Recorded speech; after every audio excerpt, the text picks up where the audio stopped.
Every time you wake up in the morning, don't you think to yourself, shit, I am still alive? No, that never occurs to me, and most of the time I'm going to sleep in the morning.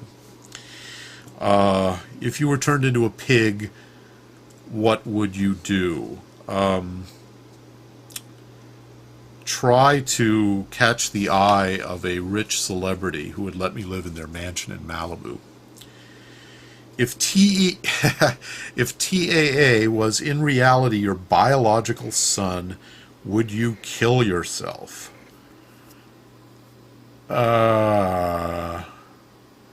No. He might kill me. I don't know. I think that if TAA were my biological son, I would be like the male Lavinia Watley. That's a inside joke for Lovecraft fans, which I know TAA also is, so maybe he will find that to be amusing. Gee, I would have been 27 or 26 when I conceived him if he were my biological son, which basically means that he would not have had the benefit of his dad's ill-gotten gains or whatever, and he would not be the spoiled brat he is today. I would have sold him to the circus or something. He would have had a much rougher life. He might have ended up becoming, you know, some sort of construction worker or professional wrestler, and he would have he would be a little more connected to the realities of surviving on your own, because I would have been a lousy provider as a father. How do you feel about agnostics? All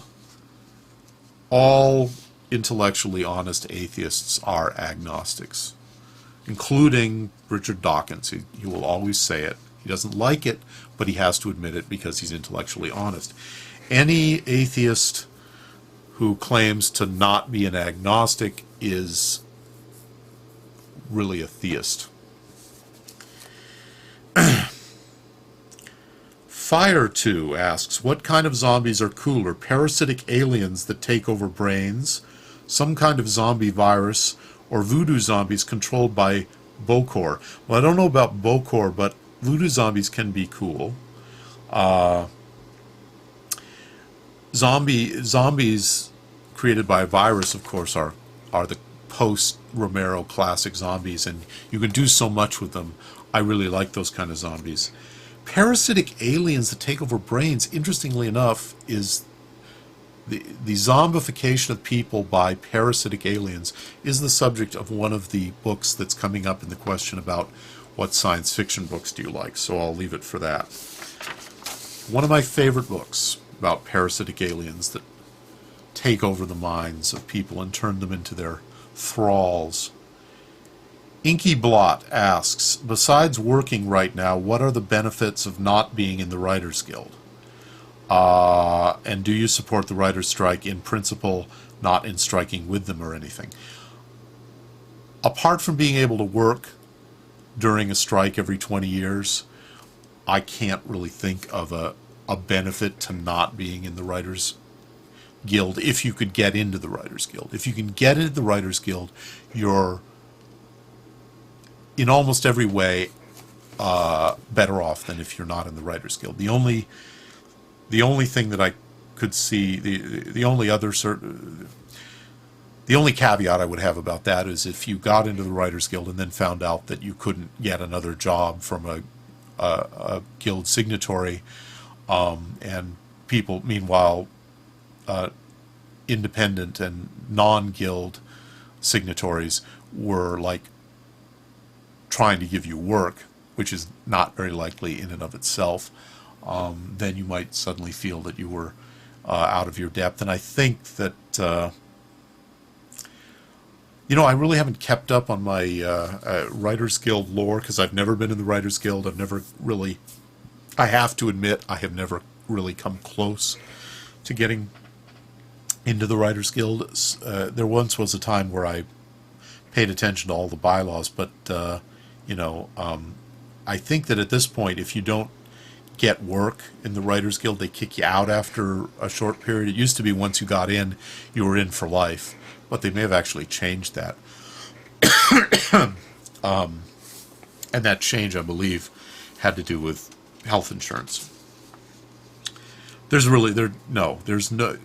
You're always better off in the Writers Guild if you can qualify. And yes, I support the writers' strike, because the writers' strike it's about whether or not the people who make films, the everyday filmmaking personnel, are going to be able to, get a reasonable fraction of the money that can be made in entertainment. And the writers, if the writers don't get a good contract, other people won't get a good contract. This is why a lot of people are supporting them. I certainly support them because I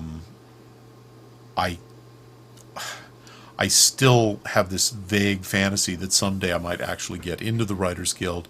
But over and above that, if the studios succeeded in breaking the Writers Guild or forcing them to take a really onerous contract, it would have a downward pressure on everybody. Plekhanov 2000 asks, what do you think of your YouTube fame and YouTube fame in general? I don't really have YouTube fame. I have a little bit of fame. I mean, a year ago I was making videos where I was joking about my 8 subscribers, and I didn't want to lose any of my 8 subscribers. And so I know the difference between having 8 subscribers and having, more than 1,000. But I don't know. I'm not famous. Nobody's ever bumped into me in the street and said, "Oh, aren't you that guy from YouTube?" And it's like I guess sort of a whole video about what YouTube fame would be about. It's much more interesting. Basically, it's to me, it's about finding out who's interested in hearing what I have to say. Anywhere where basically I came to YouTube to do stuff that wouldn't that I judged to have no real commercial potential, because anything that I imagine could have commercial potential for me, I should be doing somewhere else, because YouTube isn't making money for Google at the moment, and it's not going to make money for even some of the YouTube partners, I guess, are getting some money, but it's just not the best way to monetize what we do here, to be on YouTube. And I think increasingly we're going to find that out.